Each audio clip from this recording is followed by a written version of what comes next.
안녕하세요, 김어준입니다. 얼마 전 KBS 세계는 지금에서 런던의 부동산 투기를 다룬 적이 있습니다. 부호들이 투기 목적으로 주택을 사들인 후 거주는 하지 않고 몇 년째 비워둔 집이 런던에만 2만 호가 넘고 그 덕에 집값과 월세가 폭등하자 서민들이 노숙자화되고 있다는 리포트였습니다. 이에 한 시민단체가 그렇게 몇 년째 빈 주택을 무단 점거하는 이벤트를 벌였는데 한 빈 주택에 임시 숙박하게 된 노숙자에게 기자가 묻습니다. 왜 남의 집을 무단 점거하느냐? 그가 답합니다. 안 될 건 뭔가? 내가 이 집을 가져가는 것도 아닌데. 집은 사람이 살아야만 존재 가치가 있다. 그는 사유재산을 무단 점유하는 불법을 저질렀죠. 그리고 주택 문제가 무단 점유로 해결할 리도 없습니다. 국가의 주택 정책과 복지 예산이 필요하죠. 그런데 오로지 재산상 이득을 위해 투기하고 집은 몇 년째 비워두는 행위가 그 결과로 집을 뺏겨 추위에 얼어 죽느니 그 빈집에 임시로 무단 점거한 행위보다 과연 얼마나 더 윤리적인가? 사유재산의 불가침성은 과연 절대적인가? 부동산 문제는 항상 돈의 관점에서만 다뤄집니다. 그런데 노숙자의 항변을 듣다가 문득 생각하게 됩니다. 이 문제는 아주 어릴 적 아예 유치원에서부터 사유재산과 공동체의 윤리라는 별도의 교과를 통해서 근본적인 가치체계 레벨에서 관점을 만들어주지 않는 법과 정책만으로는 영원히 해결되지 않겠구나. 김어준 생각이었습니다.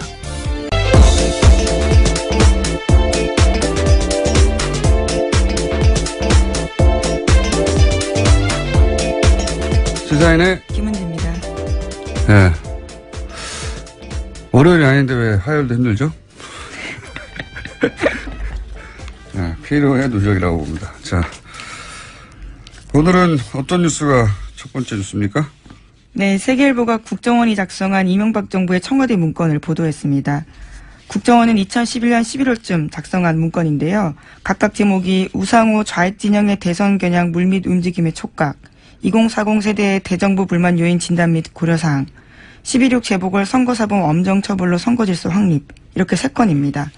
이 보고서는 12.6 선거 이후에 야권 좌파가 자행한 선거법 위반 혐의를 검찰, 경찰이 일벌백계식으로 엄단해야 한다라는 내용이 나오는데요. 검경이 타깃이 된 인사들의 수사 현황이 일목요연하게 정리된 문서입니다. 이 시점에 이제 박원순 서울시장이 오세훈 전 시장의 무상급식 반대를 자신의 거치와 연계하는 이제 주민투표에 해부하는 승부수인데, 예. 승부수로는 아마 우리 정치사의 길이 기록될 셀프 탄핵이죠. 예. 그렇죠. 예. 그게 10월 26일이었으니까 그 선거 직후, 박원순 시장의 당선 직후에 작성된 걸로 보입니다. 네. 그런데 이제 내용을 보면 재밌는 게 많죠. 그러니까 우성호 의원이 발언을 어떻게 했느냐가 중요한 게 아니라 그 발언이 통화로 있었던 문자로 있었던 카톡으로 있었던 다 소집되고 있었다는 사실이 중요한 거죠. 그렇죠. 네. 사찰 문건으로 의심할 수 있는 것들입니다. 그러니까요. 이게 이제 이 보고서 작성의 시점은 이명박 정권 말기이긴 하지만 이어진 박근혜 정권에서 이 개인 사찰을 과연 중단했겠는가. 이게 이제 핵심 포인트인 거고요. 이 문서가 많아요. 다른 문서 내용도 좀 소개해 주시죠. 네. 네, 관련해서 선거사범 관련해서는요. 공장장 이름도 나와 있습니다. 대회비라고 쓰여 있는데 여기에 선거사범으로서 김어준, 주진우 등 4명이라고 쓰여 있습니다. 그러니까 제 이름도 자주 등장하는데 국정원이 저를 좀 사랑했던 것 같아요. 예. 사랑하면 사랑한다고 말을 하지 그렇게 따라다니지 네, 사랑을 문건으로 예. 제 이름이 국정원 문건에도 등장한다는 사실. 그런 말을 듣기는 했습니다. 전에서. 예. 그런데 네, 직접 문서로 본 건 처음입니다. 저도. 그런데 이 보고서 내용들을 보면 아주 구체적이고 거의 정치 국정원이 아니라 정치 컨설턴트예요. 네, 청와대에. 그렇죠. 청와대 정치 컨설턴트이자 신보임센터 역할을 동시에 수행하는 국정원이었다는 게 여실히 드러나죠.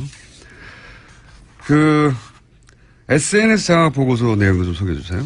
네, 세계일보가 또 어제는 그런 내용들을 보도했습니다. 국가정보원이 작성한 SNS 장악 보고서라는 것도 있는데요. 유명인물 다양한 매체, 온오프라인 작업을 총동원해서 정부가 국민의 마음의 침투, 머릿속 생각을 바꾸자라고 쓰여 있다고 합니다. 2011년 11.6 재보궐선거에서 서울시장을 야권, 그러니까 박원순 시장에게 내준 이유로 그 SNS를 지목을 한 건데요. 국정원은 이를 위해서 보수권 적합 인물, 사건, 문화, 콘텐츠 영역 확대를 해서 이슈 주도권을 확보해야 한다라고 보고서를 썼습니다. 또 보수 목소리를 대표하는 파워 아바타를 육성해야 한다. 이런 내용도 쓰여 있습니다. 네, 가장 재밌는 표현이 이겁니다. 파워 아바타. 파워 트위터리안 뭐 파워 블로거 이런 거는 들어봤는데 예, 파워 아바타를 육성해야 한다고. 네, 굉장히 강조한 것으로 보입니다. 작은 쉼표가 쓰여 있거든요. 예, 그게 이 말은 이들 유명인사를 이제 아바타로 쓴다는 얘기니까 이들 인사의 워딩을 정해주는 컨트롤 타워가 뒤에 따로 있다는 거잖아요. 아바타로 쓰는. 이 사람들을, 우리를 대변하는 유명 뭐 블로거로 키워 육성하고 뭐 이런 게 아니라 아바타라고 표현했어요. 예, 우리를 대변하는, 우리가 조정하는 컨트롤 타워가 있다는 뜻이죠. 예, 특정 유명인 지목하기도 했습니다. 보수 성향 소설가 이모 씨, 유명 모델 김모 씨, 개그맨 K 씨 실명이 적혀 있습니다. 등등 이런 사람들을 파워 아바타로 육성해야 되는데 여기서도 그 사찰 민간인 사찰에 정황들이 나오죠. 이 사람의 성향은 이러이러하고 이 사람은 뭐 안보를 중시하기 때문에 어떻게 합니까? 그거를 평상시에 대화나 뭐 문자나 뭐 카톡이나 통화가 오랫동안 축적되고 그 사람 성향을 분석하지 않는 한 어떻게 알아요? 친구도 아닌데. 예. 아주 가까운 친구 사이에도 정치적 성향을 정확하게 모르는 경우도 많거든요. 예, 사회생활 할 때 만난 사람들은. 사찰을 계속 했다는 거고요. 그리고 여기서 굉장히 재밌는 내용이라기보다는 주목할 내용은 국민의 마음에 침투해서 머릿속 생각을 바꿔야 한다고. 예. 이거는 이 적군을 상대로 심리전을 펼칠 때, 이런 발상을 하는 거거든요. 그래서 심리전단이 이 시발대를 운영한 거. 그렇죠. 국정원 심리전단을 예. 실제로 운영했습니다. 자국민을 상대로 심리전 작전을 한 거예요. 그런 구상을 한 거죠. 예. 또 한 가지 주목할 대목은 이 보고서가 내용이 풍성해가지고 주목할 대목이 많아요. 보면 보수 진영이 운용 가능한 매체들을 전부 연계해서 보수 여론을 총집결시켜야 된다. 이게 미디어 전략이거든요. 그러니까 항상 큰 선거, 뭐 대선 총선 이럴 때면 보수 미디어들은 굉장히 동일한 프레임에서 동일한 목표를 설정하고 거의 동일한 논조로 집중적으로 특정 사안을 공격하는 경우가 많아요. 그게 이런 보고서를 보다 보면 우연이 아니다. 네. 그 뒤에 컨트롤 타워가 있다라는 심증만 있다가 또 하나의 정황이, 좀 구체적인 정황이 나온 거죠. 예. 다 묶어서. 네, 물증으로 아예 나온 거죠. 네. 매체들을 묶어서, 총집결시켜서 목적을 달성하도록. 네. 그리고 또 이런 것도 있습니다. 각종 대형 커뮤니티 보면은 마치 자신이, 이 시점 당시로는 야권, 예. 야권, 뭐, 진보 진영의 특정 후보의 열렬 지지자인 척 한 사람들이 꼭 등장해요. 그러면서 그 진보 진영의 후보들 간을 서로 반목하고 미워하게 만드는 그런 아주 조직적인 활동이 각종 대형 커뮤니티에는 항상 있거든요. 그런데 이제 그런 활동들, 그러니까 그런 커뮤니티에서의 활동들을 독려하고 조직적으로 하라고 하는 역시 거기도 컨트롤 타워가 뒤에 있고, 예, 이 컨트롤 타워가 최종적으로 국정원은 아닐지언정 국정원을 손으로 움직이는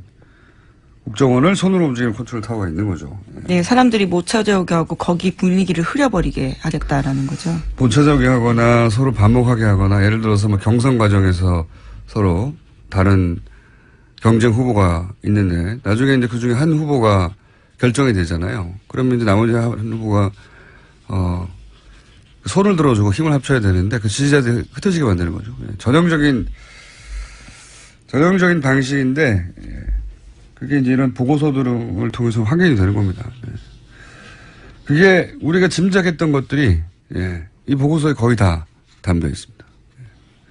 제 이름도 있습니다. 나쁜 놈으로 지목되고 있어요. 네, 선거사범입니다. 선거사범. 네, 무죄 받으셨죠? 예. 네. 선거사범이고, 예. 잡아들여야 하는 사람으로. 자, 이 보고서가 굉장히 재밌습니다. 불과 뭐 10몇 페이지밖에 안 되는데도, 예, 보면은 우리가 의심해왔던 정황들, 굉장히 구체적으로 담겨있죠. 다음 뉴스는요? 네, 원세훈 전 국정원장은 지난 2012년 대선을 앞두고 직원들을 동원해서 대선에 개입한 혐의로 2심에서 유죄받은 바 있습니다. 공직선거법과 국정원법 모두 유죄였는데요. 그런데 대법원에서 사건을 파기환송했습니다. 공직선거법 일부가 무죄라는 겁니다. 그래서 어제 2년 만에 원세훈 전 원장에 대한 검찰이 다시 구형을 할 예정이었는데요. 그런데 새롭게 이번 문건이 나오면서 구형이 연기가 됐습니다. 이 문건을 포함해달라는 거겠죠. 저는 사법부의 독립을 항상 얘기하잖아요. 그 사법부의 독립은 굉장히 중요하죠. 기댈 데가 거기밖에 없으니까, 최종적으로는. 그런데 이제 이런 매우 민감한 정치적 사안 같은 경우에 특정 정권 하에서 과연 이것이 사법부의 독립화에 이루어진 판결인가 의구심이 가는 사람들이 많아요. 근데 이제 사법부의 판결은 최종적이고, 뒤집을 수 없고, 예. 그렇게 받아들이는 경향이 많은데 저는 그럼 사법부는 누가 견제하나? 라는 생각도 들어요. 그래서 한편으로는 이런 판결들, 법원 내에는 판결이 다 기록돼 있죠. 그런데 사법부들이 이제 이렇게 논란이 되는, 이게 사실 논란이 되는 판결 중에 하나였거든요. 원세훈 전 국정원장이 2심에서 유죄를 내렸는데도 불구하고. 예, 당시 법정 구속까지 됐었습니다. 파기환송을 했단 말이죠. 일부지만. 예. 그래서 사법부의 논란이 되는 판결들을 민간에서 뒤집을 수는 없더라도 기록하고 문제 제기하는 시스템도 좀 필요하다는 생각이 듭니다. 이제. 그것이 언론이, 일정 정도 담당해야 될 역할이라고 저는 생각도 들어요. 자. 그런 사례들을 최근에 많이 보다 보니까. 네, 정확히는 무죄 취지라는 건 아니고요. 네. 그 증거 능력이 문제가 있다라는 거지만 사실상 무죄를 일으킬 수밖에 없는 상황이었습니다. 결과가 무죄가 되는 거잖아요. 그렇죠. 네. 무죄라고 한 게 아니라, 네. 뭐 법의 전문가들이니까 그 법률적 용어가 중요한 게 아니고 결국은 원세훈 그 박근혜 정부의 탄생의 어떤 정당성 일부를 훼손시키는 원세훈 전 국정원장이 국정원을 동원해서 박근혜 전 대통령의 당선을 도왔다. 라고 하는 대목을 이제 털어주는 거죠. 이렇게 되면. 네. 자, 그런 판결들에 대해서 뒤집을 수는 없지만, 문제 삼고 기록으로 남기는 그런 민간의 활동이 필요한 게 아닌가 생각이 듭니다. 저는. 자, 다음 뉴스는요? 네, 어제 예정됐던 자신의 재판에 박근혜 전 대통령이 모습을 드러내지 않았습니다. 박근혜 전 대통령 쪽 대변 변호사는 지난주 금요일 박 전 대통령의 왼발이 심하게 찢어져서 통증을 호소했다면서 거동 자체가 불편하고 밤에는 잠도 못 이룬다고 불출석 사유서 설명했습니다.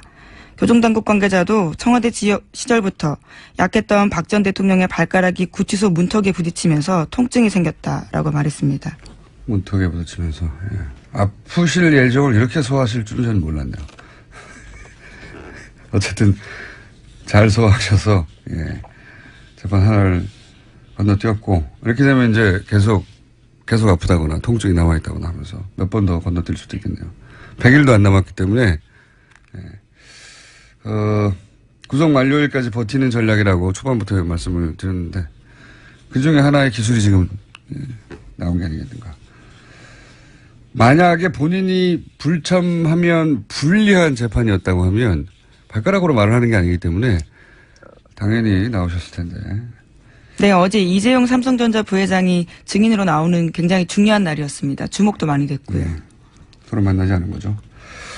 자, 다음 뉴스는요?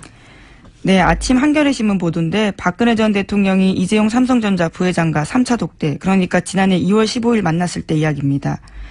박근혜 전 대통령이 이재용 부회장을 만나기 전과 만난 후에 최순실 씨와 대포폰으로 총 8차례 통화했다라고 합니다. 8차례. 이 횟수 것도 뭐 물론 의미가 좀 있지만 더 중요한 건 이제 통화 시간이죠, 시간. 통화 시간이 보니까, 이재용 부회장과 박근혜 대통령이 독대하는 시간대만 절묘하게 피해가지고. 그렇죠. 앞뒤로 전화를 한 겁니다. 예. 그러니까 뭐, 그 시간, 독대 시간, 그러니까 그날따라 유난히 통화가 많았고, 전후로 전화가 빽빽하게 왔는데, 그, 독대 시간대에는 전화를 걸지 않아서 일부러 피하고 전화한 것 같고, 예, 알고 있었던 게 아니냐. 독대를 알고 있었다라는 정황 증거인 거죠. 그럼 장시호 씨가 뭐 독대 면담 일정 이런 수첩, 뭐 종이를 본 적이 있다고 최순실 씨 방에서 그런 얘기도 한 적이 있죠. 알았겠죠? 당연히. 알았겠고, 통화의 내용은 몰라도, 예. 그 시간대를 피해서 전후로 집중적으로 전화한 것으로 보아 관련 대화를 한 게 아니겠느냐. 뭐. 계속 상의를 한 것으로 보입니다. 예, 그런 정황인 거죠. 네. 예. 이거 전체를 부인하고 있을까요, 근데. 박근혜 대통령은 뭐, 예를 들어서 K스포츠 재단에 대해서도 본인은 전혀, 최순실 씨와 의논을 하지도 않고 맡긴 적도 없다. 네, 안종범 전 수석이 애써서 길을 쓰고 만든 거라고 이야기한 거가 있죠. 최순실 씨한테 내가 부탁한 적이 없어. 예. 그렇게 검찰 조사에서 얘기를 했고. 최순실 씨는 아니었죠. 본인이 이제, 박 전 대통령 부탁으로 했다. 예. 이런 얘기를 많이 했죠. 네, 관련해서 어제 TV조선이 검찰의 최순실 씨 수사 기록 보도했습니다. K스포츠 재단과 관련해서는 박근혜 전 대통령 부탁 때문이다라고 이야기했는데요. 물론 미르도 마찬가지입니다. 대통령이 내가 직접 나서는 것을 싫어하기 때문에 운영 체계나 이런 부분이 잘 돌아가는지 체크를 해보라고 했다라고 인정한 겁니다. 알겠습니다. 하나 정도 더 할 수 있을 것 같습니다. 시간상. 네, 이현주 국민의당 원내수석 부대표의 발언이 논란이 되고 있습니다. 이에 대해서 해명을 했는데 아이를 둔 학부모로서 아이들의 급식질이 형편없어지고 있는 문제에 분개하면서 나온 얘기다라고 말했습니다. 그러면서 이제 이게 기자와 사적으로 대화한 게 이런 식으로 보도됐다. 당사자 입장도 확인하지 않고 그러면서 SBS에서 강력한 유감도 표했죠. 예. 표했더니 SBS가 녹취를 공개해버렸죠. 예. 당사자 입장을 확인하지 않고 보도한 게 아니라 당사자 입장을 확인하려고 전한 기자의 후속 취재 내용이었더라고요. 네, 원내정책회의 한 다음에 더 자세하게 물어보기 위해서 전화했다라고 합니다.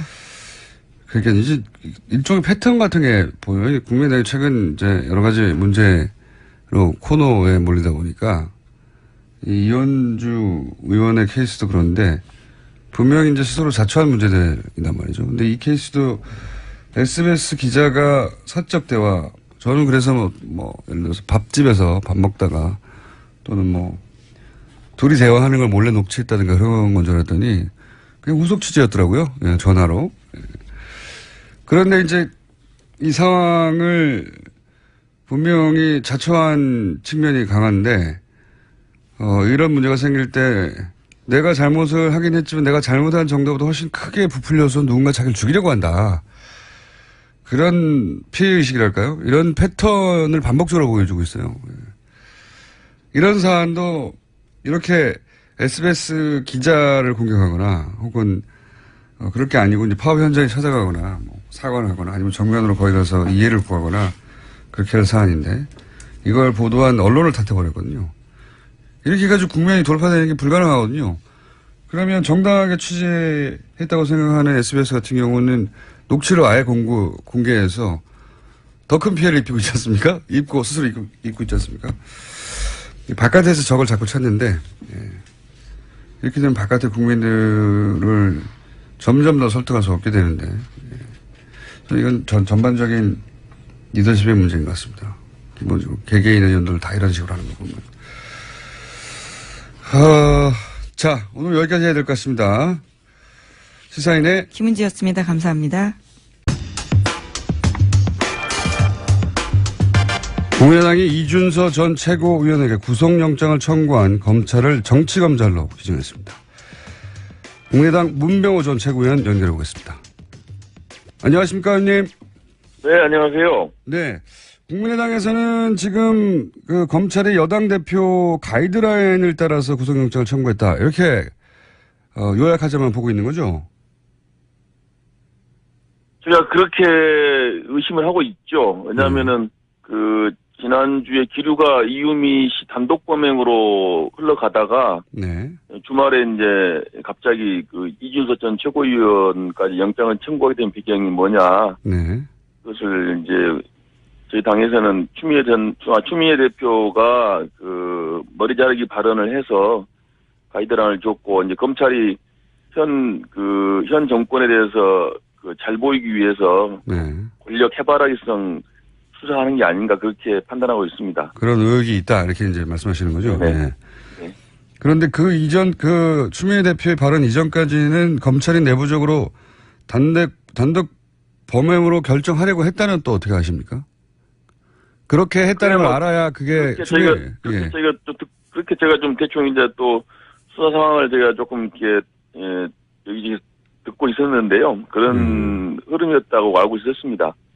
근데 이제 이 사건이 좀 작년에 리베이트 사건하고 비슷하게 흘러가는 것이 리베이트 사건이요? 작년 리베이트 사건 때는 저희가 좀 업무 처리 미숙을 했었는데 그걸 가지고 검찰에서 뭐 대단한 죄가 선거법 위반이 있는 것처럼 영장을 청구하고 2번이나 청구하고 또 기소해가지고 결국 무죄가 됐습니다. 네. 근데 이번에는 이제 이유미 씨 조작에 대해서 저희가 할 말은 없죠. 정말 잘못하고 죄송했다고 말씀드리는데 네네. 그것을 또 자꾸 또 윗선에 연결시키려는 정치적인 의도가 있는 게 아닌가.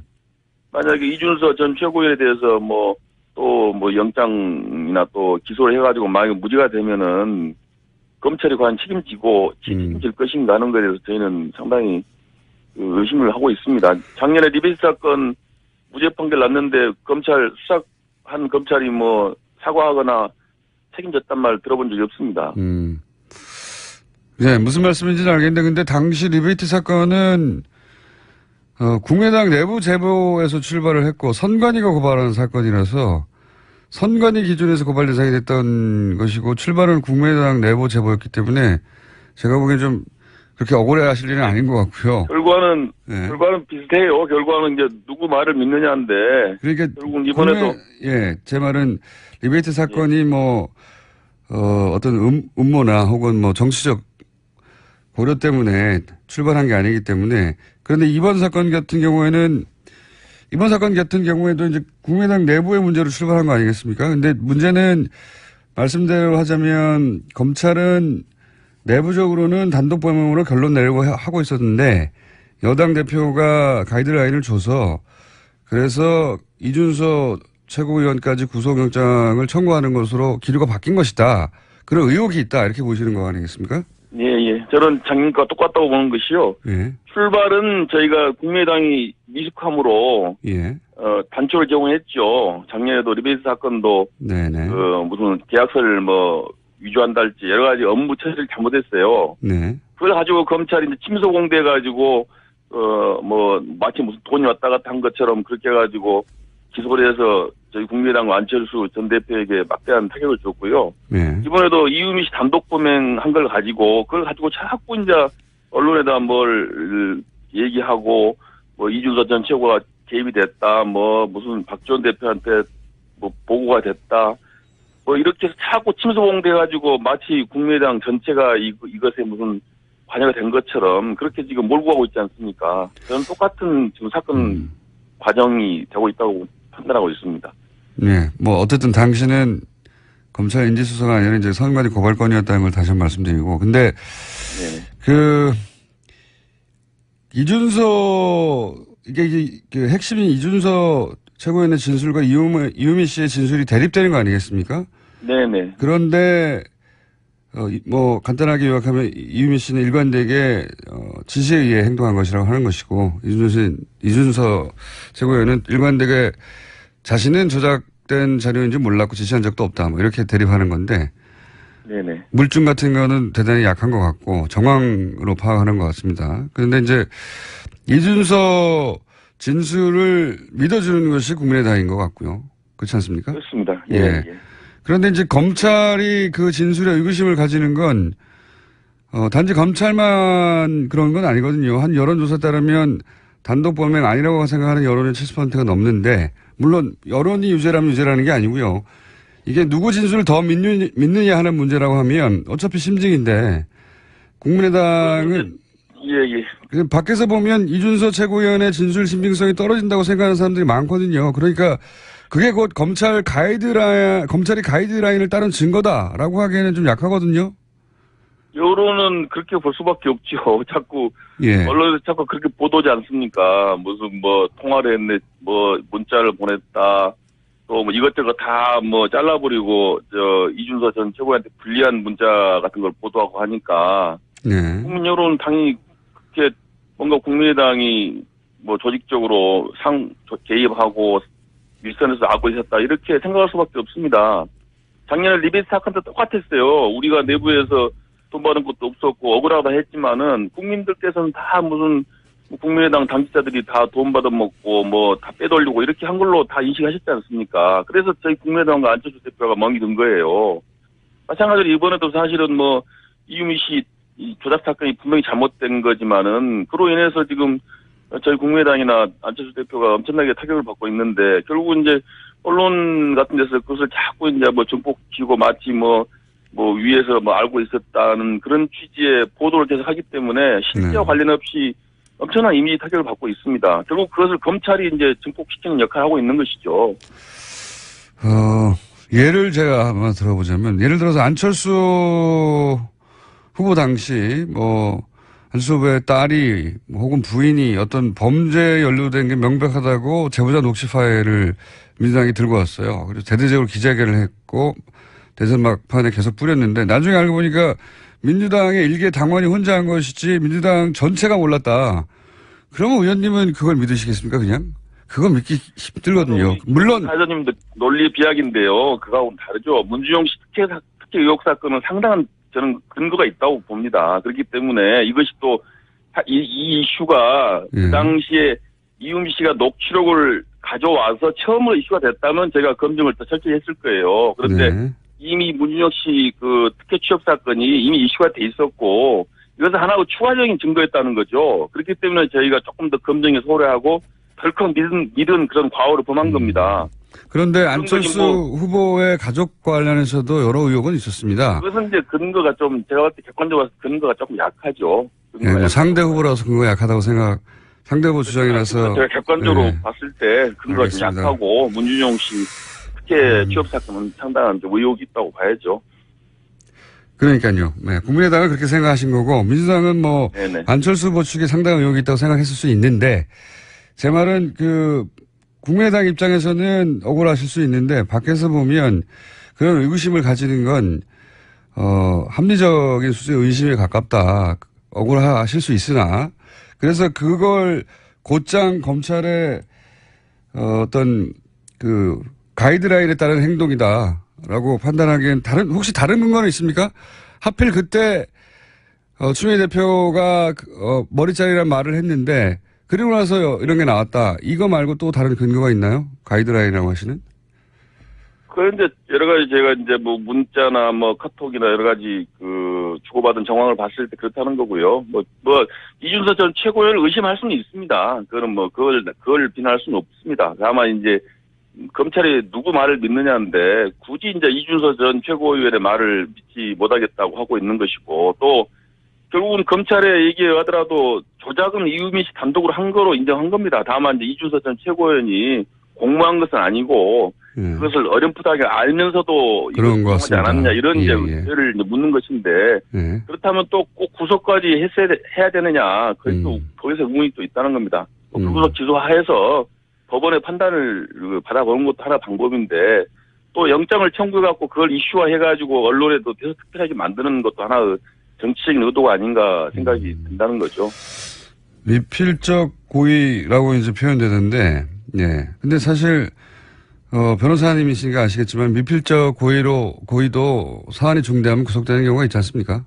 그렇죠. 당연합니다. 그러면 그렇기 때문에 미필적 고의가 의심되면 예를 들어서 5월 5일 최초 기자회견 했는데 5월 6일 날 사실상 유이민 씨가 제보자가 없는 것과 마찬가지라고 얘기를 한 것으로 검찰 조사 결과는 밝혀졌는데 그렇다면 미필적 고의를 적용해서 구속영장 청구할 수도 있는 거 아니겠습니까? 변호사 입장에서 보시면 어떻습니까? 물론 그러니까 할 수도 있고 안 할 수도 있어요. 그런데 굳이 하는 것이 정치적 의도가 있다고 저는 보여지는 거죠. 굳이 안 하는 게 오히려 정치적으로 예, 정봉주 전 의원 같은 경우도 BBK로 기소돼서 형을 살았는데요. 네. 당시 네. 사법적으로는 유죄 판결이 났지만은 그러나 뭐 사실 뭐 저도 그렇고 뭐 많은 사람들이 정봉주 의원이 그 유죄라고 생각을 안 합니다. 네. 그건 뭐 사법적으로 판결이 났지만 억울하게 정치로 당했다라고 생각을 하거든요. 네. 마찬가지 이번 건도 저는 마찬가지라고 보고 있습니다. 정봉주 의원이 뭔가 파일을 조작해서 유포한 건 아니지 않습니까? 아니, 정봉주 전 의원도 그러니까 미필적 고의에서 기소돼가지고 징역까지 살았지 않습니까? 그분은 사실이 아닐 거라고 생각하는 게 아니라 지금도 본인이 말한 내용을 사실이라고 믿고 있습니다. 예.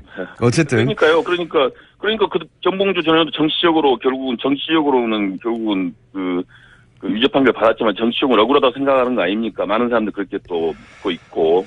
이번 경우도 마찬가지죠. 검찰이 영장 청구하고 기소할지 모르지만은 정치적인 그 판단을 하고 있다고 보고 있다는 거죠. 알겠습니다. 정치적으로 보고 있다고 하는 입장은 잘, 이해했고요. 뭐 동의하지 않으신 분들이 있겠지만 그거는 의원님이 설득하셔야 될 문제인 것 같고요. 네. 자, 또 한 가지 또 여쭤보자면, 뭐 이미 여러 번 나온 얘기인데, 안철수 전 대표가 너무 입장 발표가 늦다. 무슨 얘기든지 간에. 이런 문제 지적은 참 많지 않습니까? 예.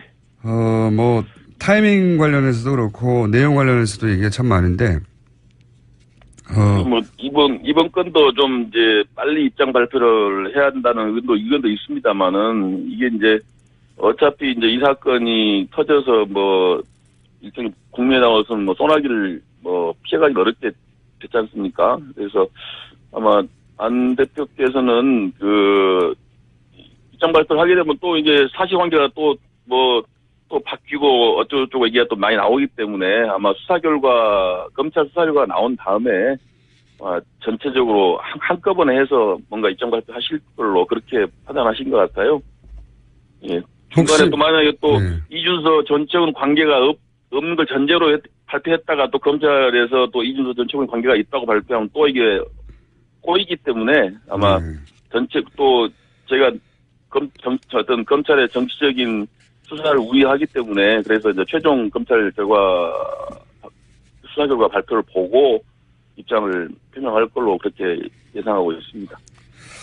법원에서 이제 뭐 영장을 발부할 건지 아니면 뭐 하지 않을 건지 모르겠습니다만 거기에 따라서 또 상황이 좀 달라질 것 같은데 그건 그때 가서 다시 한번 제가 여쭤보기로 하고요. 예. 결국은 그 문제는 그 문제고 지금 원내에서 추경안이라든가 처리할 게 참 많지 않습니까? 근데 좀 국민의당에서는 이것이 그 추미애 대표 사퇴, 혹은 뭐 그에 준하는 사과, 가 있기 전에는 안 된다는 입장으로 알고 있는데 혹시 이 원내 현안을 극적으로 풀 수 있는 제가 보기에는 민주당 대표가 이 일로 사퇴는 하지 않을 것 같거든요, 절대. 뭐 어떻게 풀어야 합니까? 그래서 추미애 대표가 왜 그런 말씀하셨는지 잘 이해가 안 되는데요. 저는 뭐 어찌 보면 청와대를 향한 메시지였다고 저는 판단도 합니다. 지금 추미애 대표가 역대 여당 대표 사상 가장 그 국정에서 소외된 대표거든요. 그래서 내가 이렇게 그 국정을 원만하게 뭔가 국정을 꼬이게 할 수 있는 힘은 있어. 이렇게 청와대를 향해서 메시지를 날리는 게 아닌가. 아하, 그러니까. 나를 좀 인정해주고 나의 존재를 인정해달라. 그런 게 그런 메시지를 던진 게 아닌가 그런 생각이 들어요. 추미애 대표가 일부러 그런 메시지를 던져서 국정을 꼬이게 해서 존재감을 청와대에 인식시키려고 한 것이다. 예, 그렇죠. 지금 저 정권 초기인데 뭐 여당 대표라고 해서 아무런 대접을 못 받지 않습니까? 굉장히 창의적인 해석이신데.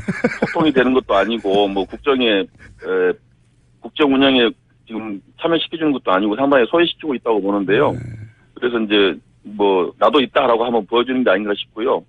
그리고 이제 어쨌든 간에 이제 뭐 여당이 야당을 국정 파트너로 동반자로 인정을 해야 되는데 지금 인정을 하지 않고 있기 때문에 국민의당으로서도 뭐 곱게 볼 수가 없지 않습니까? 그래서 뭐 당분간은 뭐 그럼 여당이 어떤 카드를 내놓으면 이게 가능하나요? 제가 궁금한 건 그겁니다. 이렇게 해라 그러면 우리가 복귀할 수 있다. 뭐 추미애 대표께서 당대표 사퇴해야죠. 여당 대표로서 뭐 야당을 깔보고 지금 알겠습니다. 무시하고 그러면 되겠습니까? 사태만이 오로지 이 예. 난국을 타개할 길이다. 예, 그렇습니다. 알겠습니다. 여기까지 듣고요. 좀, 예. 예, 여당 대표를 자주 만나셔가지고 여당을 좀 같이 좀 사태를 종용할까요? 동반자로 했습니다. 알겠습니다. 의원님 여기까지 듣고요. 이 구속영장 발부 여부에 따라서 저희가 다시 한번 모시겠습니다. 감사합니다. 네, 네, 네. 지금까지 국민의당 문명호 전 최고위원이었습니다. 이웃 일본 정국이 또 요동을 치고 있다고 합니다. 아베 지지율이 곤두박질 치면서 그렇다고 하는데요. 일본 상황 좀 살펴보겠습니다. JP뉴스의 유재순 대표 연결돼 있습니다. 안녕하십니까? 네, 안녕하세요. 유재순입니다. 자, 내각 지지율이 사상 최초로 떨어졌다는데 얼마나 떨어졌고, 예, 그리고 아베 총리가 두 번째 아니겠습니까? 첫 번째도 네네. 1년여 만에 물러났던 걸로 기억하는데 그때보다 더 낮은 건지, 그리고 지금 질문이 한꺼번에 너무 많습니까? 왜 갑자기 떨어진 건지, 예, 전체적으로 궁금합니다. 네, 여러 가지 이유가 있는데요. 최근 공영방송인 NHK, 요미우리 신문, 아사히 신문 모든 언론사들이 일제히 여론조사를 했습니다. NHK가 조사한 지지율은 35%, 그리고 요미우리 신문이 우위께죠. 31%까지 내려가는 그 바닥을 쳤는데요. 지지에 하지 않는다라는, 지지율보다 하지 않는다라는 그 퍼센테이지도 NHK 경우는 12%가 증가한 48%, 그리고 요미우리 신문사가 조사한 불지지는 52%에 달했습니다. 과반 이상이 지지하지 않는 그런 여론 환경이 되었다. 이게 이제 아베 내각 출범 이후 사상 최저치입니까? 네, 사상 최저치입니다. 그 이전에 왜 아베 내각이 5년 전에 한번 출범했다가 1년여 만에 물러났지 않습니까? 2006년 9월에 시작해서 2007년 정확히 9월 26일. 네, 5년이 아니군요. 퇴진을 했습니다. 네. 그때 지지율보다 더 낮은 겁니까? 훨씬 낮습니다. 아하.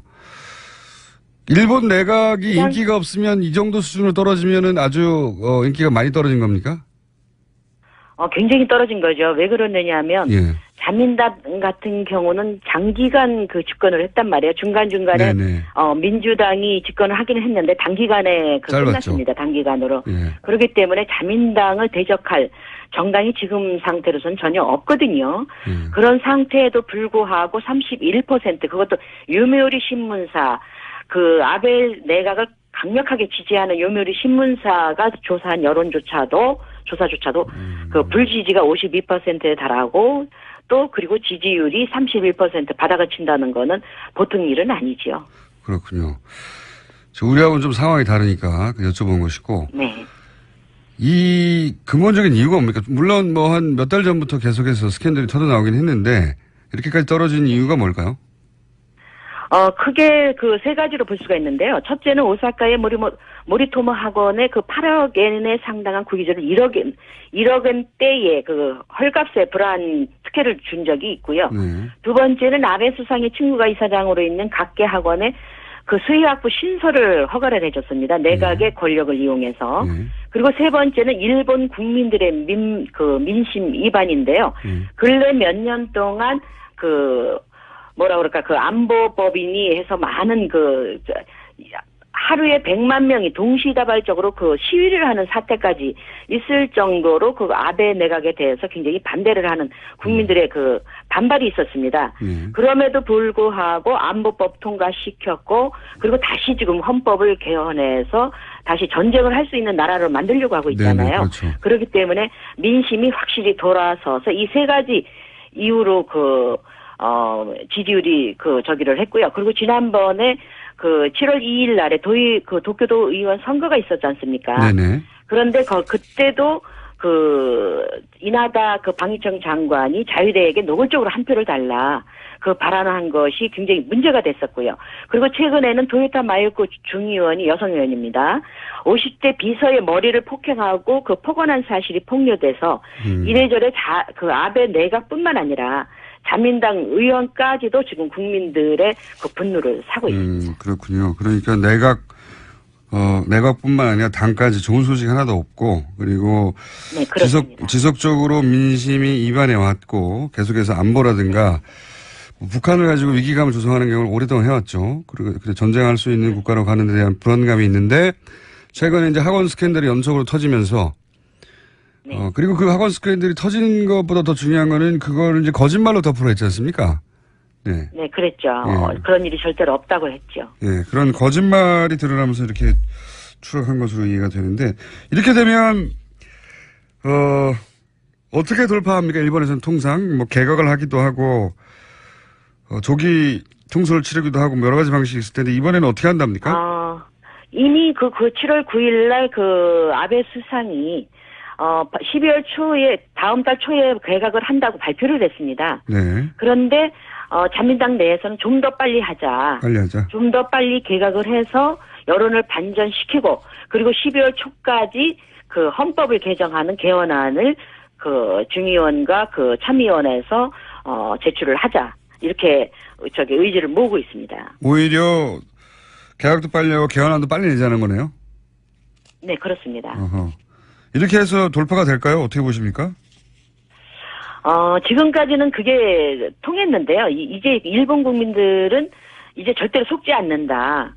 아베 수상이 일본을 위해서 강경 우익 쪽으로 간다고 생각해서 지지를 했는데 절대적인 지지를 했는데 전혀 그렇지 않고 자기 개인 권력 앞에서도 말씀드렸던 그 학원 문제라든가 두 학원 문제가 있었지 않습니까? 땅을 8억 원대를 1억 원대를 준다든가 그리고 수의학부를 허가를 해준다든가 그리고 어제 같은 경우는 재미있는 현상이 마에카와라는 그 사무 차관이 네. 그 중의원 청문회 비슷한 그 성격의 신문에 나와서 적나라하게 폭로를 했습니다. 내각 관저의 압력을 통해서 수의학부를 허가를 해줬다라고 증거를 했기 때문에 구체적인 증언이 나오네요. 그렇습니다. 그것도 문부성 차관이 그렇게 했기 때문에 차관급이 했기 때문에 아마도 그 파문은 앞으로 대단할 것이라고 봅니다. 그렇군요. 차관이 네. 이게 정부의 압력이 있었다는 걸 인정해버린 거 아니겠습니까? 네, 그래서 담당자이기도 했었는데요. 그렇기 때문에 지금까지는 아베 수상이 그런 일 절대 없다라고 부인을 했는데 그 담당했던 사무차관이 압력을 넣어서 이사장이 친구인 그 대학교에 그 허가를 했기 때문에 그거는 변할 수 없는 절대적인 사실이라고 증언을 어제 했습니다. 그렇군요. 말씀 듣다 보니까 최순실 게이트 초기가 좀 생각나기도 합니다. 갑자기 정부 인사들이 나와서 조금씩 얘기를 하기 시작하고 그러다가 몰락하게 된 건데 지금 그 일본 언론이 저도 그 보도 일부를 봤습니다만 문재인 대통령에 대해서 일본 언론이 우호적이지 않단 말이죠. 예. 네, 그렇습니다. 네. 당선되기 전에도 우호적이지 않았고 당선된 후에도 그다지 반가워하지 않는 것 같은데 이 최근에 G20에서 한일 정상 보도는 어떤 식으로 이루어졌습니까? 우선 결론적으로 말하자면 양국 수반이 서로 평행선을 달렸다. 그렇게 사실 보도를 하고 있고요. 일본 언론의 큰 관심사는 두 가지였었습니다. 지금까지. 하나는 박근혜 전 대통령 시절에 합의한 위안부 문제 이행 여부를 어떻게 할 것이냐. 그리고 이제 북한의 그 미사일 발사 문제였는데요. 문재인 대통령이 합의 이행은 한국 국민 정서상 받아들이기 힘들다라고 발언을 한 것에 대해서 비교적 일본 언론들은 대체적으로 사실 보도를 하고 있습니다. 그렇지만 우호적인 분위기는 절대로 아니고요. 진보 언론조차도 문 대통령을 친북 성향으로 우익 언론사는 종북으로 매도를 해서 보도하고 있는 실정입니다. 그래서 위안부, 북한 문제 모두 문 대통령의 성향 때문에 간단히 한일 관계가 개선되기는 현실적으로 어렵다고 분석을 하고 있습니다. 알겠습니다. 제가 마지막으로 하나만 여쭤보겠습니다.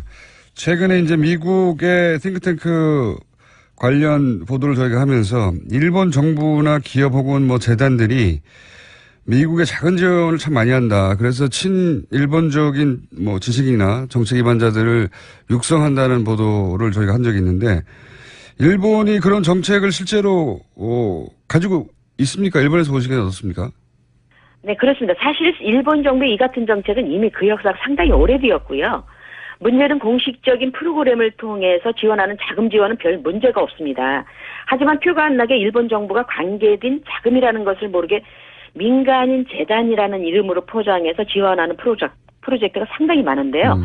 가령 일본 선박진흥이라는 재단이 있습니다. 예. 그런데 이 재단을 만든 사람이 다름 아닌 태평양 전쟁 BC 전범인 사사카와 료이치인데요. 이미 예. 고인이 된 사람입니다. 사사카와 재단을 만든 그런데 사람이죠. 예.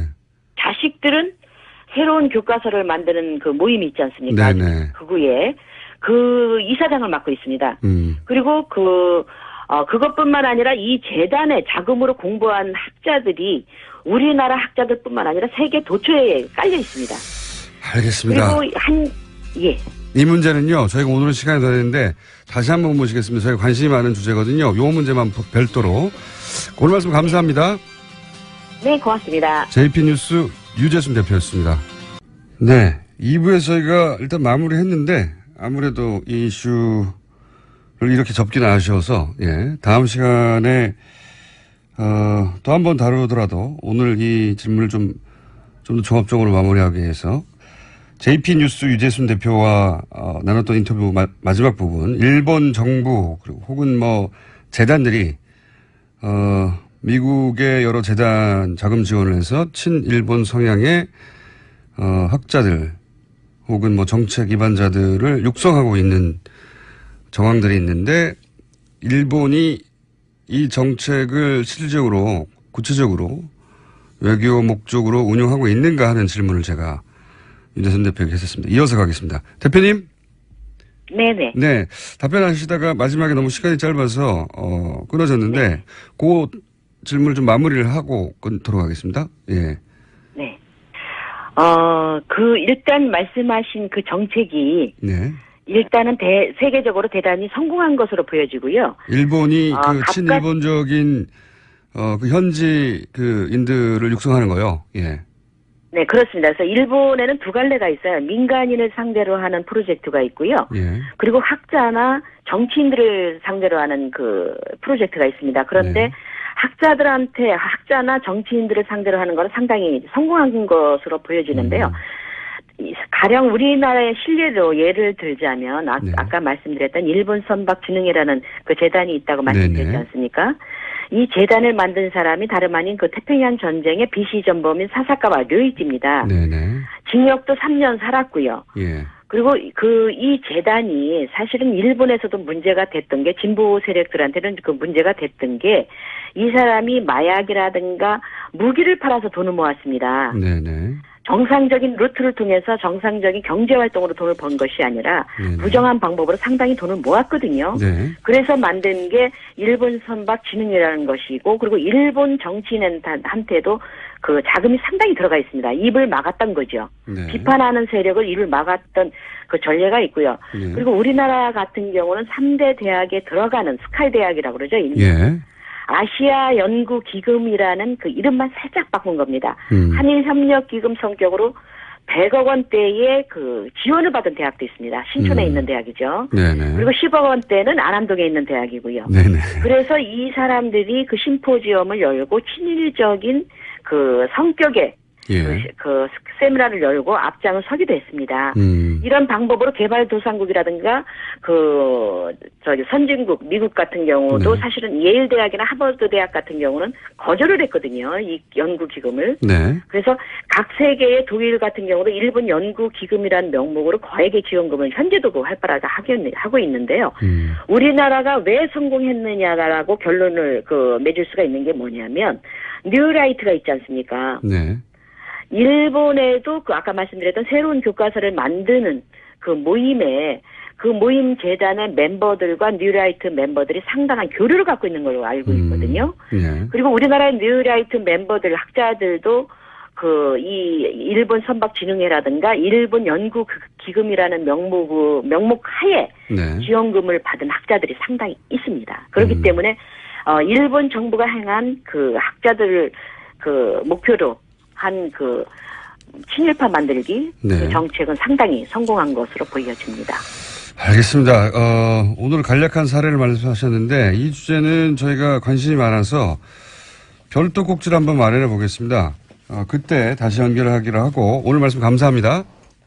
네, 고맙습니다. 네, JP뉴스 유재순 대표였습니다.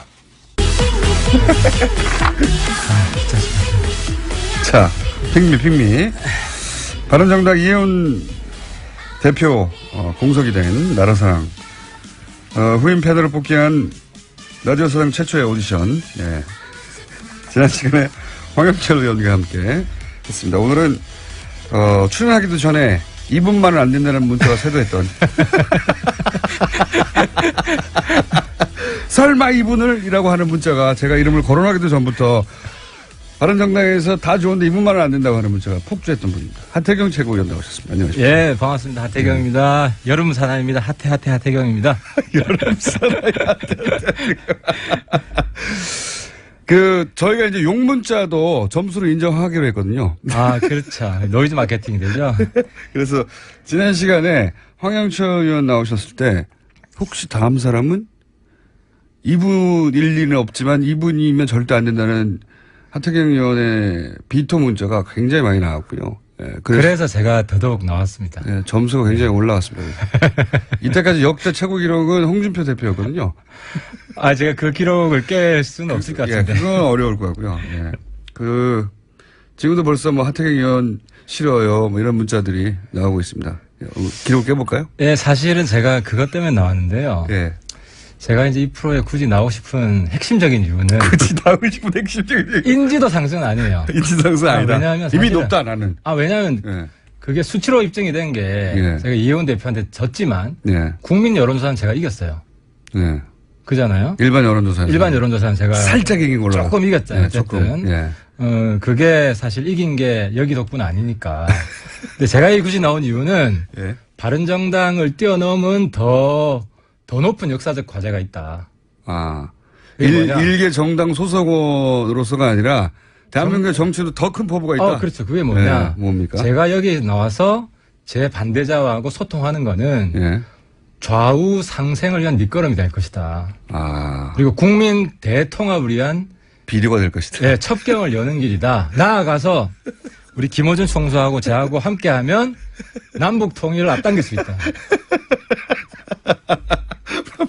말도 안 되는 논리의 점프지만 하여튼 재밌습니다. 아니, 왜냐면 우리 김어준 총수의 그런 센스와 재치. 예. 그리고 저희 사명감이 합쳐지면 북한 동포들도 감동할 것이다. 북한 동포들도.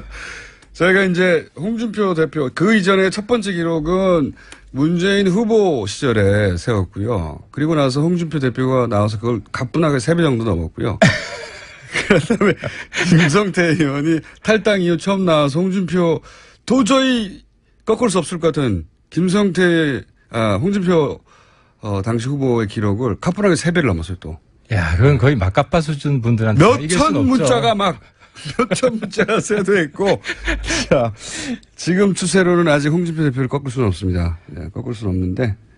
자, 그러면 황영철 의원은 이런 말을 했거든요. 제가 뭐라고 질문했냐면 하태경 최고위원까지 됐는데 하태경 최고위원은 이제 이미 스포트라이트를 받고 있고 황영철 의원이 여기 나와야 되지 않냐. 본인이 더 나은 점이 뭐냐. 어필해달라. 예. 그랬더니 하태경 의원이 더 잘할 거라고 아마도 이런 얘기를 하시더라고요. 그건 과찬이시고 제가 상임위를 같이 했는데 황영철 선배한테 배울 게 참 많습니다. 그러나 하지만 제 장점이자 단점은 제가 지지자들한테도 도발을 한다는 거.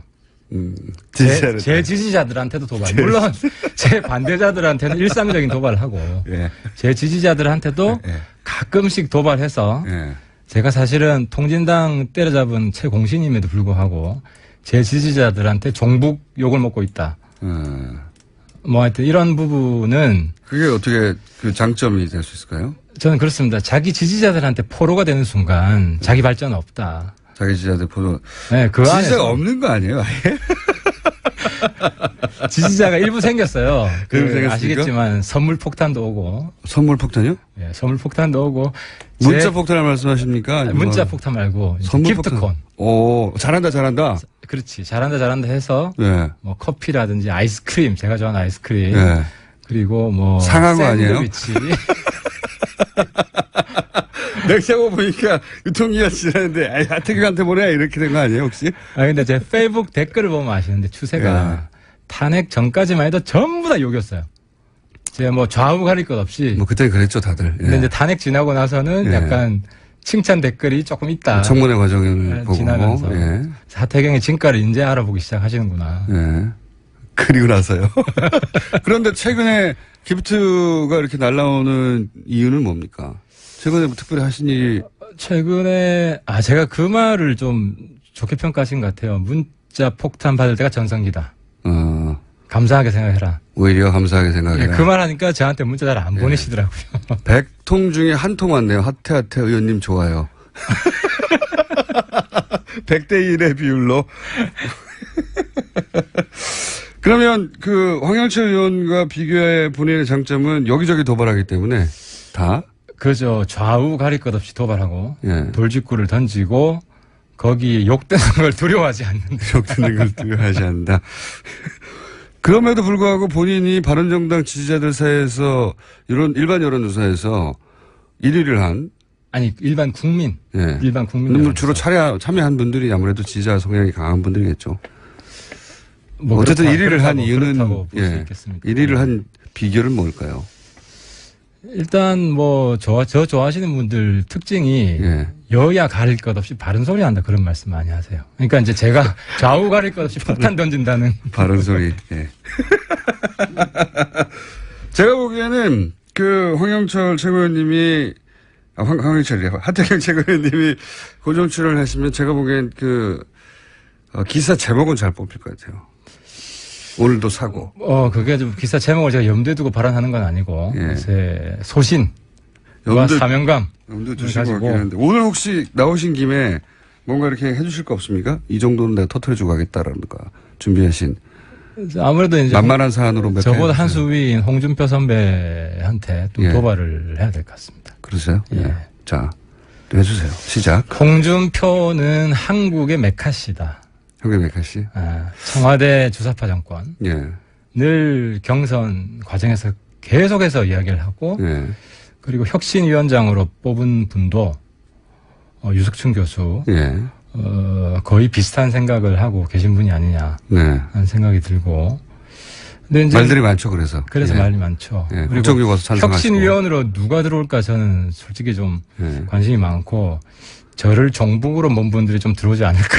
네. 그러면은 홍준표 발 혹은 그 혁신이 되면 더욱 더 강경한 뭐랄까요 종북 이쪽 진영은 여당은 종북 좌파 주사파 정권이라는 프레임을 더욱 강화하는 혁신이 되겠네요. 일종의 메카시 정당이 되지 않겠냐.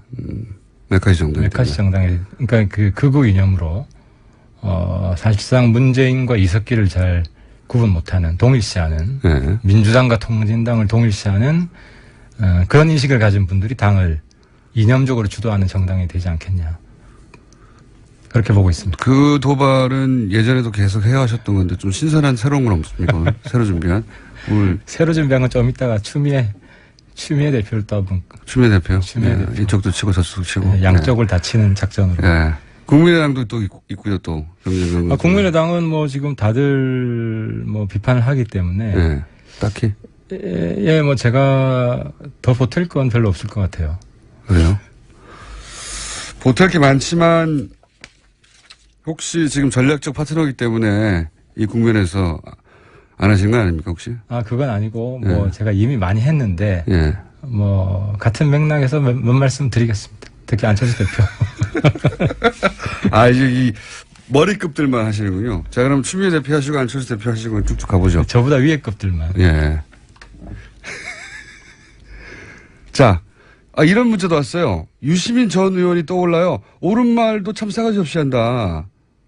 라고 유명한 질타를 받았던 유시민 전 의원. 근데 저는 유시민 선배가 이렇게 진화하는 모습으로 굉장히 놀랐는데. 예. 저는 그보다 빠른 속도로 좀 진화하지 않을까. 유시민 선배가 이제 싸가지 없다는 말을 한 10년 전에 들었는데 최근에 보면 옳은 말을 싸가지 없이 한다라는 워딩이 있었죠. 예. 그렇죠. 싸가지 없게 바른 말 한다고 했는데 최근에 보면 굉장히 호감 그 농객으로 바뀌었잖아요. 옳은 말을 논리 정연하게 하죠, 지금은. 논리 정연하게 하고 또 뭐 친근감 있게 하고 이제 그런 면에서 제가 틀린 말도 싸가지 없이 한다 이렇게 해요. 배울 점이 있다고 보고 예. 제 지금 배우고 싶은 사람 중에 유시민 선배 예. 뭐 실제로 만나보고 싶고 아직 인사를 드린 적이 없어요. 오늘 이 방송 운동하실 때도 세대 차이가 나서 못 만나셨구나. 세대 차이가 좀 나죠. 많이 나죠. 나고 유시민 선배 쓴 책을 제가 굉장히 애독자였고 예. 유시민 키드죠 어떻게 보면.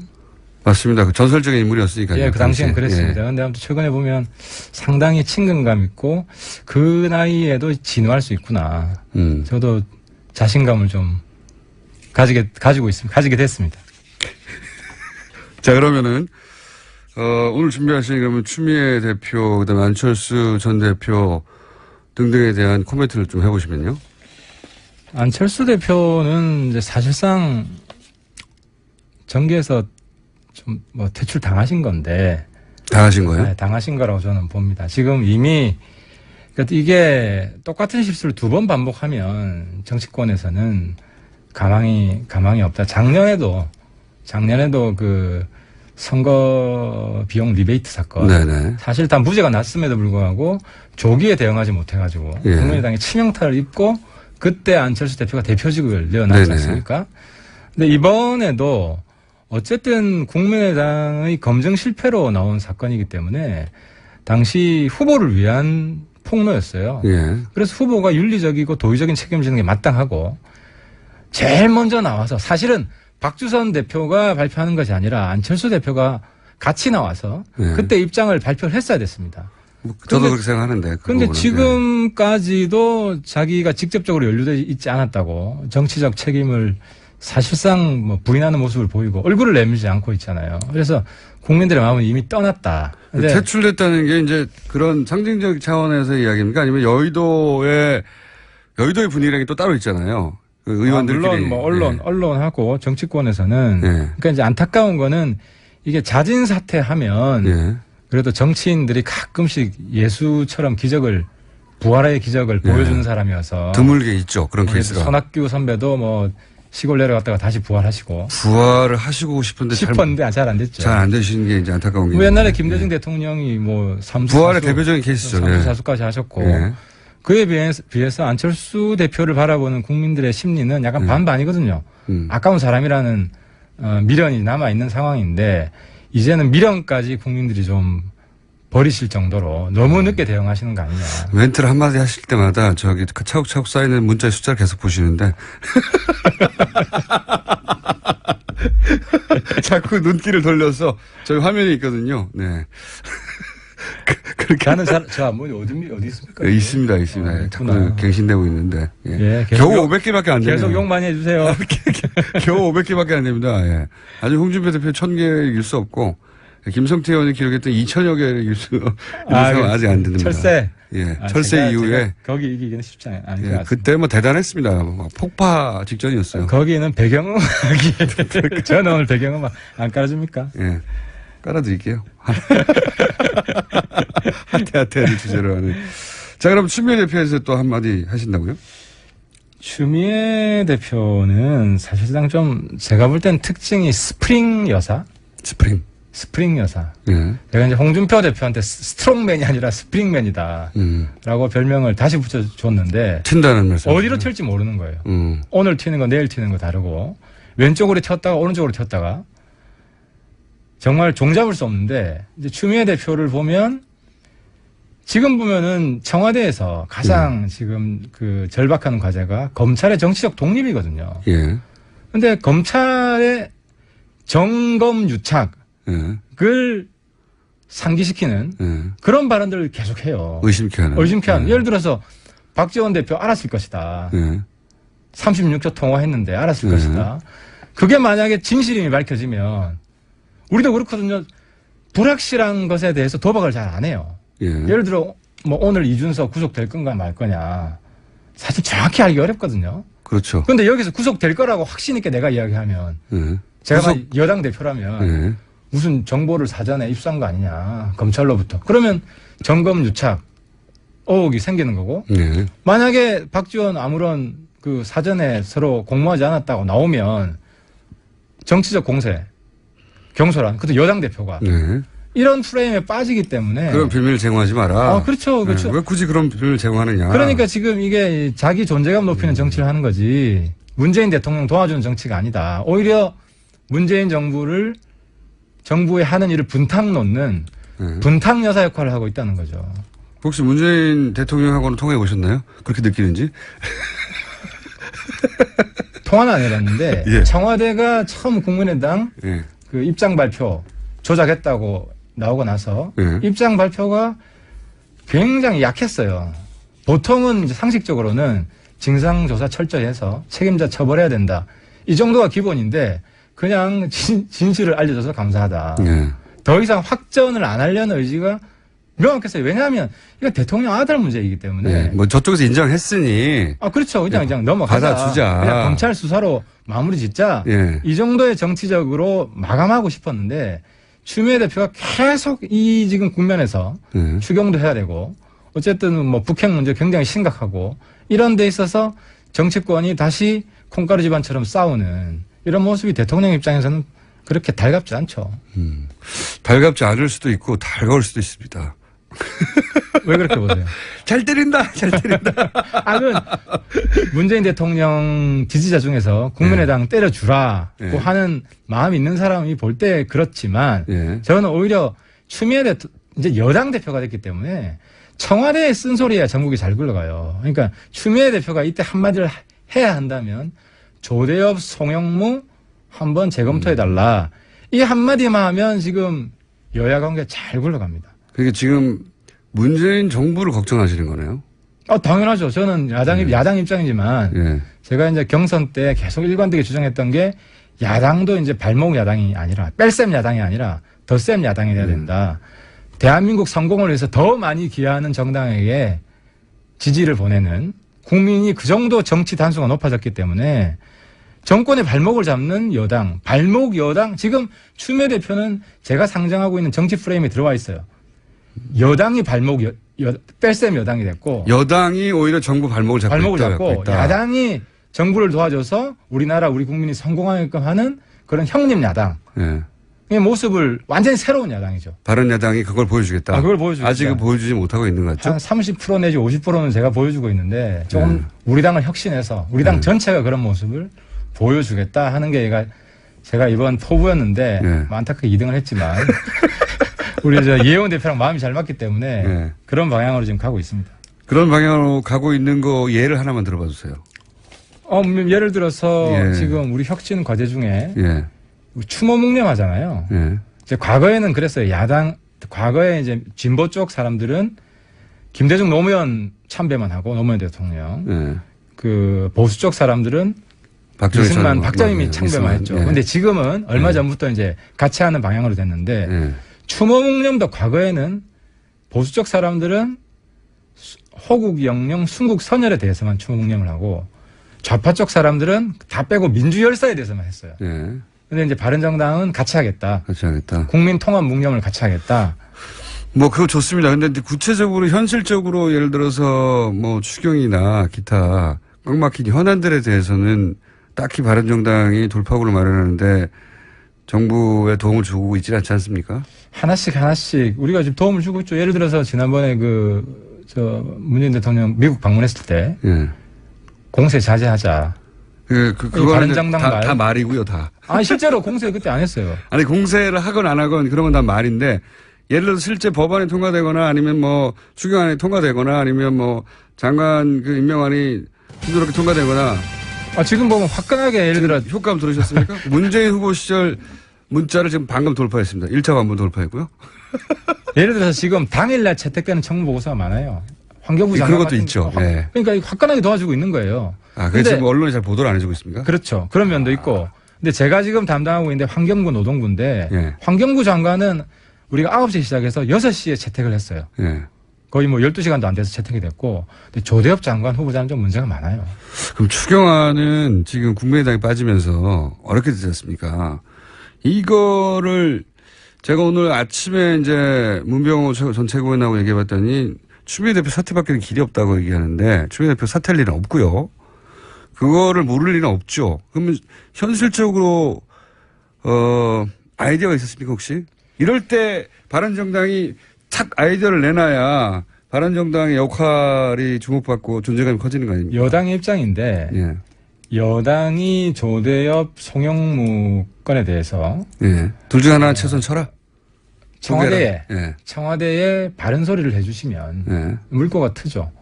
그러니까 항상 그랬어요. 추경 관문을 통과하기 위해서 여러 가지 정치적 갈등들이 일거에 해소되는 이런 과정을 우리 정치권이 여태까지 보여줬는데 이번에도 어쨌든 왜냐하면 조대엽, 송영무 이 두 분은 장관 되더라도 또다시 낙마하고 조기의 청문회가 있을 수도 있어요. 그렇게 생각하신다? 문재인 대통령한테 도움이 안 되는 분들이다. 그래서 추경을 풀려면 뭐 직접적인 관련은 없지만 어쨌든 막힌 고리를 풀려면 인사 한 사람 정도는 최소한 내줘야 이쪽에서도 다시 되돌아올 명분도 있고 그렇게 보신다 이거죠. 지금 뭐 그게 정치라고 저는 보는 거죠. 그렇게 창의적이지는 않는데. 하태경만의 해법 이런 거 없나요? 지금은 뭐 우원식 원내대표가 됐든 안 그래도 우원식 원내대표가 저한테 전화 왔더라고요. 추경 좀 도와달라고. 뭐 도와줄 마음 있다. 근데 당 내에서 제 입지가 아니 우원식 형님께서 조대엽, 송영무에 대해서 쓴소리 한마디 해라. 그래서 제가 이제 우원식 원내대표한테 민주당에 유승민이 좀 돼달라. 그런 사람 한 사람 있으면 우리도 들어갈 수 있죠. 말만 해도. 낙마도 그렇죠. 안 하더라도. 그렇지. 실제로 사퇴를 안 시키더라도. 이런 의견이 있다는 게 보여지면. 그렇죠. 여당 내에서 쓴소리맨들이 있다. 이 정도만 되더라도 저는 진짜입니까? 물건 틀 수 있다고 생각해요. 예를 들어서 여당 내에서 뭐 문제 있는 인사가 실제 있다라는 말만 책임 있는 인사로부터 나와도 대통령 임명을 강행한다 하더라도 그 추경 그 판에 다시 뛰어들어갈 수 있다. 협상에 응할 수 있는 거죠. 제가 보기에는 그렇게 해서 여당 내에서 누군가 뭐 예를 들어 우원식 원내대표가 이 인사 진짜 이 인사 때문에 추경이 안 된다 말을 하면 그런데 대통령이 임명을 강행해서 봐라 대통령 불통이지 이러면서 또다시 공격하지 않을까요? 협상은 하죠. 잘 걸렸어 막 그러면서. 협상은 하겠죠 당연히. 당내 결등 격화 막 당청 틀어져 이러면서. 아니 우원식 원내대표하고는 협상을 하죠. 예. 믿지는 않습니다. 그 말을. 근데 그런 식으로 생각하고 있다는 거죠. 여의도 내에서는. 뭔가 우리한테 좀 빌미를 다오. 그게 저는 정치라고 보는 거죠. 정치와 통치의 차이점은 거기에 있다는 거죠. 알겠습니다. 지금 용문자로 일단 문재인 대표 기록은 돌파했기 때문에 당시만 하더라도 대선 후보가 보니까 역시 다르구나 했거든요. 문재인 대표? 네. 문재인 전 대표가 후보 시절에 여기 나오셔가지고 문자로 갑자기 막 단시간 내에 많이 쏟아져서 역시 대선 후보는 다르구나 했거든요. 근데 그걸 이미 돌파하셨어요. 욕으로.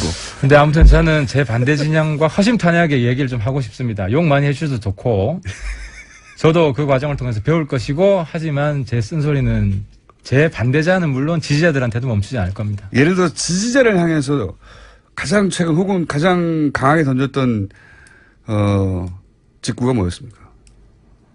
최근에는 다들 그랬죠. 탄핵 때 하태경 왜 저렇게 설치냐. 그래서 제 지지자 절반 이상이 떨어져 나왔어요.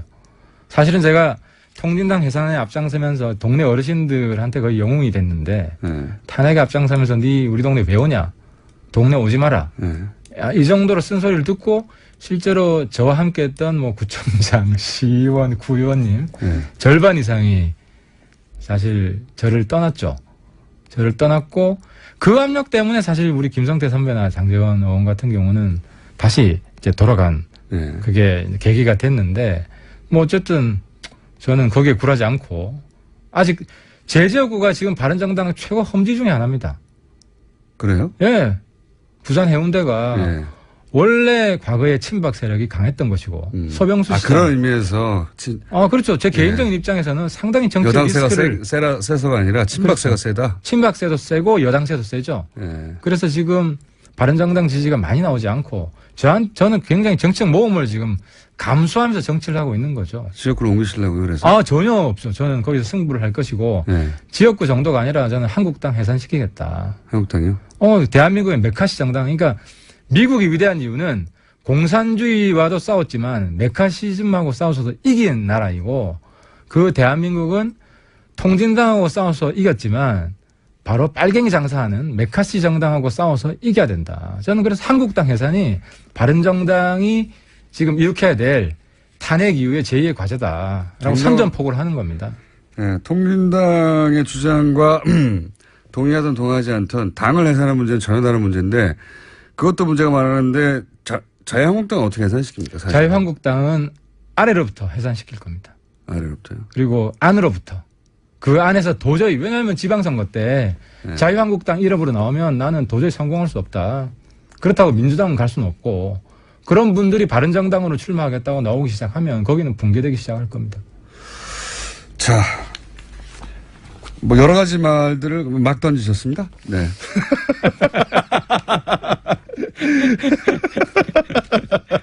자, 지금까지 바른정당의 하태경 최고.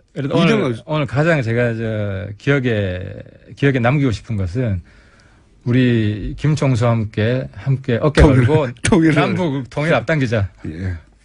북한에까지 목소리를 전파하자. 말도 안 되는 제안이었습니다. 바른정당의 하태경 최고위원이었습니다. 감사합니다. 예, 감사합니다.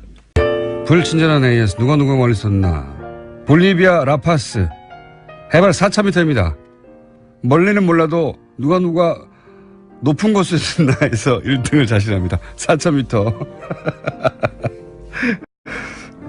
1등 할 것 같습니다. 4,000m면. 백두산보다 훨씬 높기 때문에 굉장히 높은 곳에 사시네요. 미국 노스캐롤라이나 샬럿 참여 방법을 몰라서 이벤트 참여를 못했어요. 예. 카톡이나 문자 참여 안내가 너무 부족한 것 같아요. 네, 저희는 이런 걸 안내하지 않습니다. 알아서 찾아오십시오. 예. 전화번호를 묻는 카톡 문자도 옵니다. 카톡을 찾을 수 있을 정도면 일반 문자 참여 얼마나 쉽게 찾을 수 있겠어요? 굳이 물어보고 그러세요? 네. 자, 하태경 의원 반응 많습니다. 네. 재밌다. 스트레스 풀린다. 네. 하태경 의원을 욕하면서.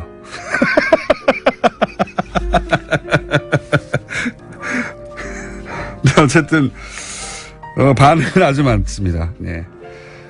그리고 국제뉴스 비중을 좀 더 늘려달라. 국제뉴스를 제대로 접할 때는 뉴스 공정밖에 없다. 오늘 윤재순 대표 일본 소식 좋았다.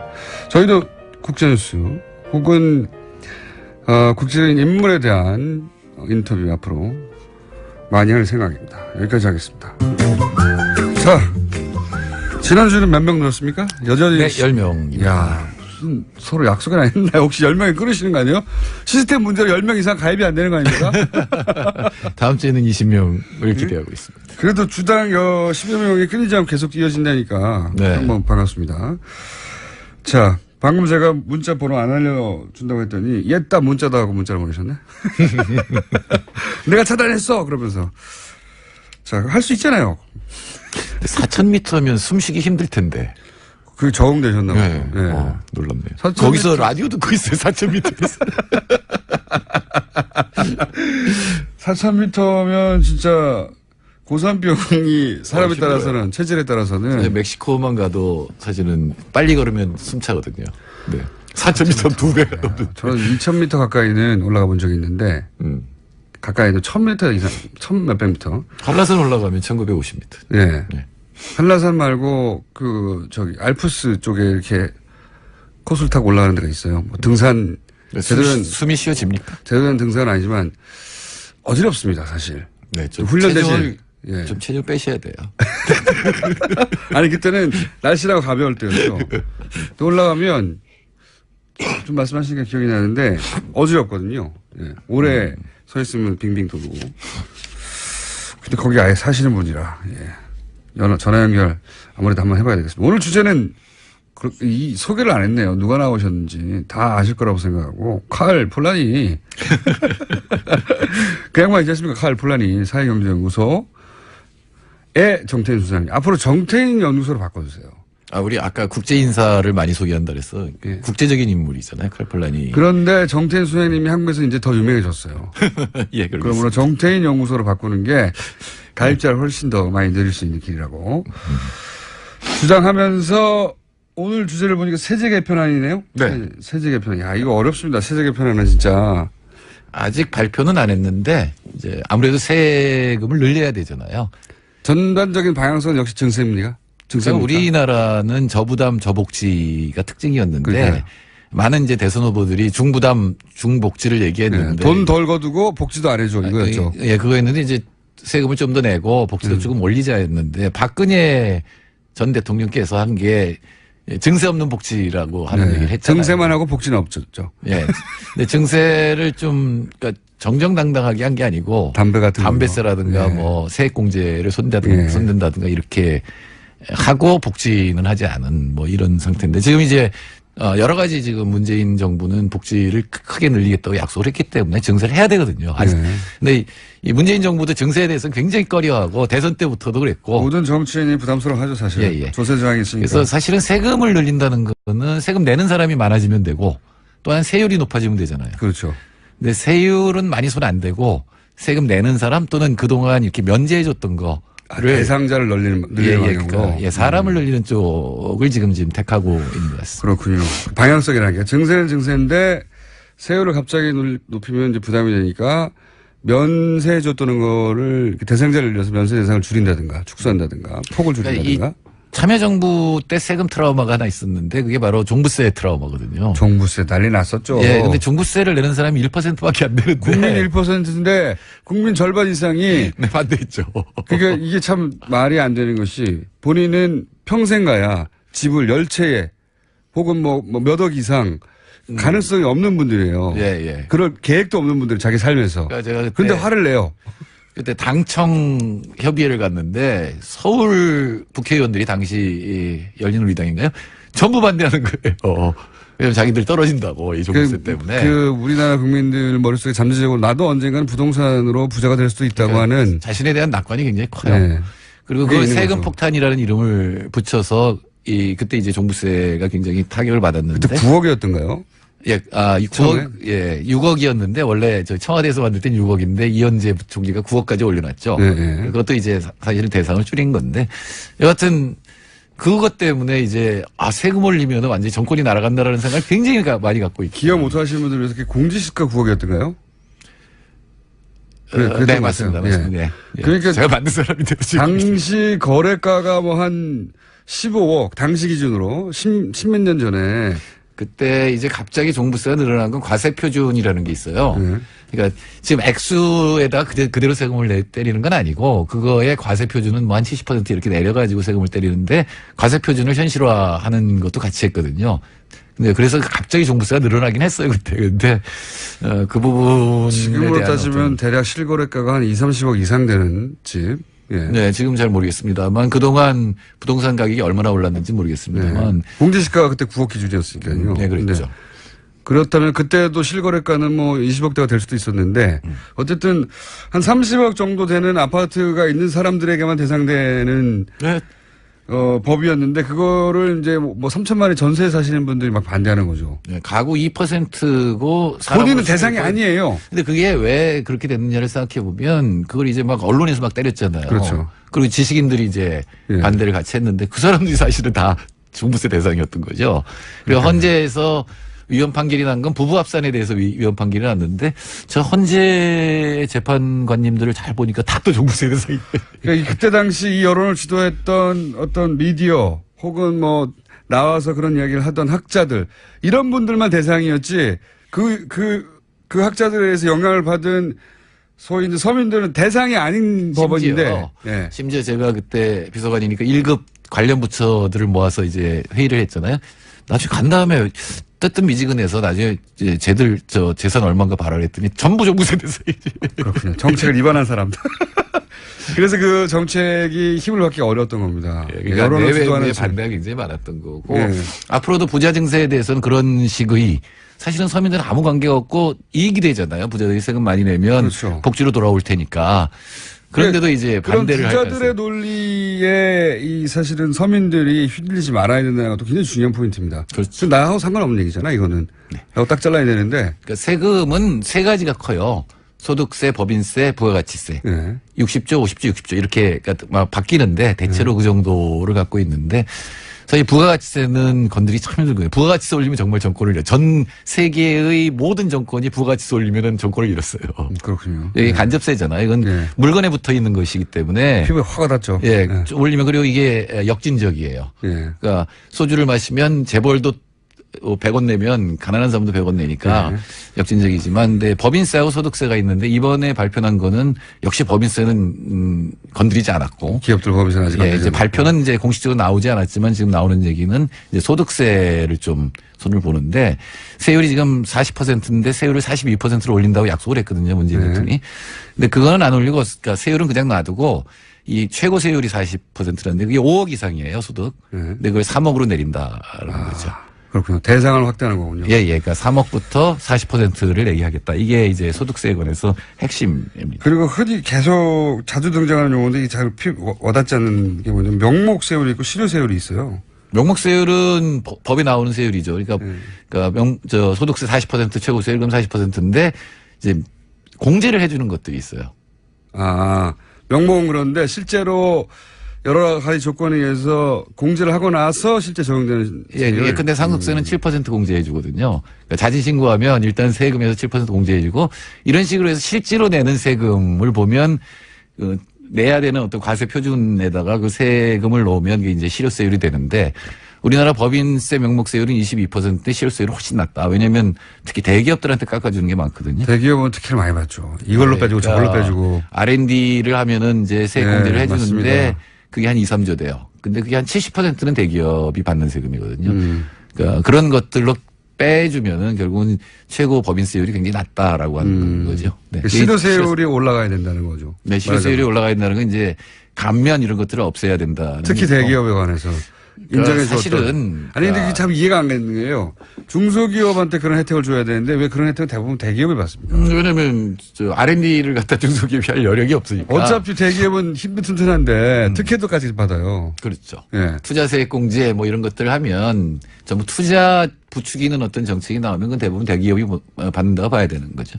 그런데 이제 우리나라의 소득세를 내는 사람, 안 내는 사람이 46.8%예요. 소득세를 아예 안 내는 사람이요? 저 거의 이제 절반인데 그게 소득이 안 잡히는 사람이 그렇게 많아요? 그게 이제 늘어났는데 원래는 32%까지 떨어졌다가 네. 이게 2014년에 46.8%로 올렸는데 굉장히 많네요. 예, 역시 우리 최경환 조원동 작품인데 네. 그때 왜 저기 세액 공제해가지고 사실은 그 증세한 거거든요. 네. 부자들. 근데 또 난리가 났어요. 아까 똑같아요. 종부세 때 난리 난 것처럼 세액 공제해가지고 부자들한테 사실은 세금을 더 거둔 거니까 세액 공제 손대가지고 또 이 사람들이 난리를 쳤어요. 네. 의원들도. 네. 그러니까 그거에 대해서 또 서민 증세했다 막 이러니까 그거에 대해서 이제 감면을 늘려버린 거예요.